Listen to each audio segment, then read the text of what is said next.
El agua en los países andinos y los acuerdos de libre comercio, presentado por Cristina, Pilar y William. Tenemos los acuerdos de libre comercio.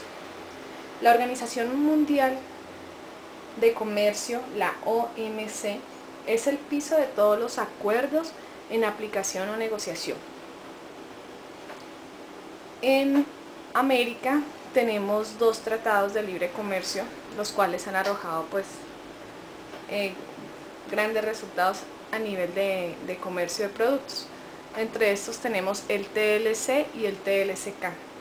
El TLC es el Tratado de Libre Comercio para Centroamérica, Perú y Colombia hasta el momento. El TLCK abarca todos los temas que están en la OMC e incluye los llamados nuevos asuntos de Singapur. Básicamente, todos estos tratados tienen una misma estructura o modelo, pero cada acuerdo o nuevo acuerdo amplía sus compromisos. La finalidad de estos tratados, ¿cuál debería ser? Pues profundizar los compromisos más que acentuar la liberalización. Debería, por ejemplo, hacer la ampliación de los beneficios y la restricción a lo dañino. Pero la lógica de los acuerdos de libre comercio funciona inversamente. ¿Por qué? Porque tenemos mínimos beneficios y perjuicios en gran escala. Condiciones de negociación solo alcanzadas por una de las partes. Hay definiciones arbitrarias, tratamiento indiferenciado entre sectores y exclusión de beneficios. En el TLC andino, en el Tratado de Libre Comercio andino, tenemos por ejemplo que Perú y Colombia firmaron con los Estados Unidos, pero aún resta la ratificación de sus respectivos congresos. Ecuador, por ejemplo, desistió de la negociación en el año 2006. Bolivia mantuvo una posición observadora durante el proceso, mientras que Venezuela estuvo al margen de las negociaciones. El agua y los servicios asociados están incluidos en los acuerdos de libre comercio.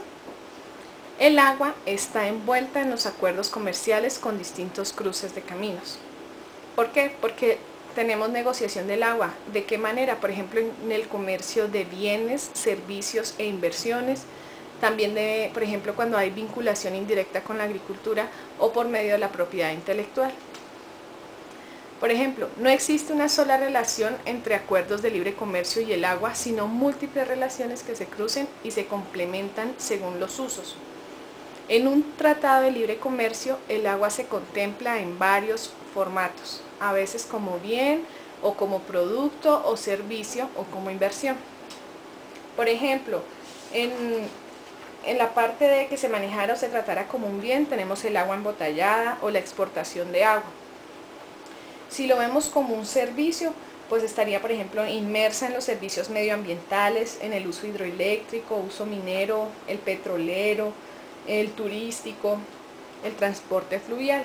Y si lo vemos como inversión, pues tendría también que ver con las ya anteriormente mencionadas, pero por ejemplo tenemos los derechos del agua, el uso agrícola, los servicios medioambientales también, servicios de agua potable. Entonces, en todos esos aspectos, el agua se ve involucrada en el comercio.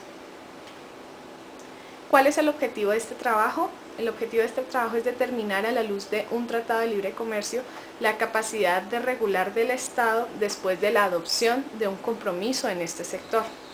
Aquí vemos una pequeña caricatura donde dice que si el agua es un derecho o una mercancía. Entonces la persona responde, depende de si la necesitas o la tienes.